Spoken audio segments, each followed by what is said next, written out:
खाकी, खादी और खौफ, क्या यही है हिंद सेना का नया आधार?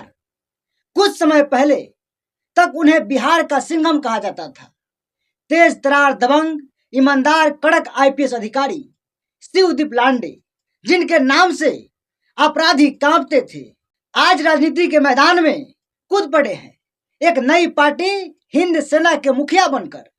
लेकिन जिस तरह उनकी नई राजनीतिक पार्टी शुरू हुई, वह सिर्फ चौंकाने वाला नहीं, बल्कि सच्चे नागरिकों के विश्वास पर करारा तमाचा भी है। जो कभी अपराधियों को दौड़ाते थे, अब उनके साथ दिखते हैं।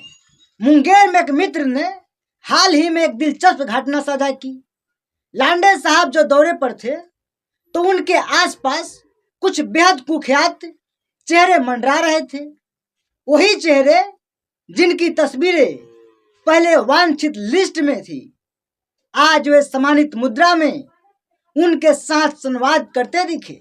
और सबसे हैरानी की बात यह नहीं थी कि ये लोग वहां थे, बल्कि यह थी कि लांडे साहब की उनसे सहजता, मुस्कान और अपनापन कुछ ऐसा था मानो पुरानी दोस्ती फिर से जिंदा हो रही हो। यह केवल एक अधिकारी का पतन नहीं, बल्कि एक व्यवस्था का चेहरा है। बिहार जैसे राज्य में अपराध, खाकी और खादी का यह त्रिकोण कोई नई बात नहीं है।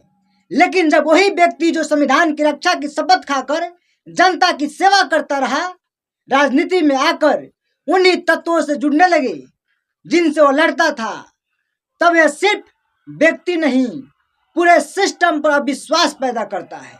क्या यह राजनीति की मजबूरी है या सत्ता का लोभ? राजनीति में अपराधियों का प्रवेश नया नहीं है, लेकिन जब साफ छवि वाले अफसर, जिनसे लोग नैतिक उम्मीदें रखते हैं, वही साफ छवि के नकाब के नीचे अपराधियों से गलबहिया करते दिखाई दे, तो यह बताता है कि या तो वे पहले से ही पर्दे के पीछे दोस्त थे, या फिर राजनीति में आने के बाद उन्हें ग्राउंड कनेक्शन की मजबूरी समझा दी गई है। दोनों ही स्थितियां जनता के भरोसे के लिए घातक है। हिंद सेना, हिंदू रक्षा या सत्ता रक्षा? हिंद सेना नाम सुनकर लगा था कि यह कोई वैचारिक संगठन होगा, नैतिकता, राष्ट्रवाद और सेवा भाव से भरा।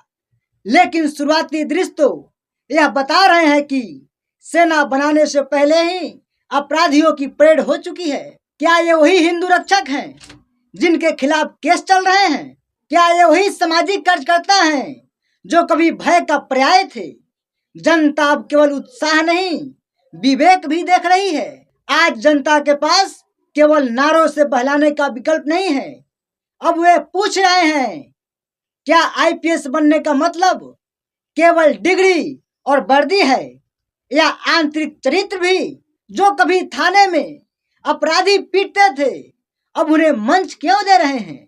क्या राजनीति में आने का मतलब केवल जीतना है, चाहे चरित्र हार जाए? अंत में बस इतना कहना चाहूंगा, लांडे साहब, आप वर्दी में जनता की उम्मीद थे, लेकिन अब आप उसी भीड़ में शामिल होते दिख रहे हैं जिससे आप लड़ने के लिए जाने जाते थे। राजनीति में आना गलत नहीं है, लेकिन अपना नैतिक आधार गिरवी रख देना, यह ना तो हिंद की सेवा है और ना ही सेवा का धर्म। यह केवल सत्ता की नई वर्दी पहनना है, जिसमें चेहरे वही हैं, बस रंग बदल गया है। जानकारी कैसी लगी कमेंट करके जरूर बताइएगा। अगर जानकारी अच्छी लगी हो तो अपने परिवार के, अपने मित्रों के साथ जरूर साझा कीजिएगा। नमस्कार।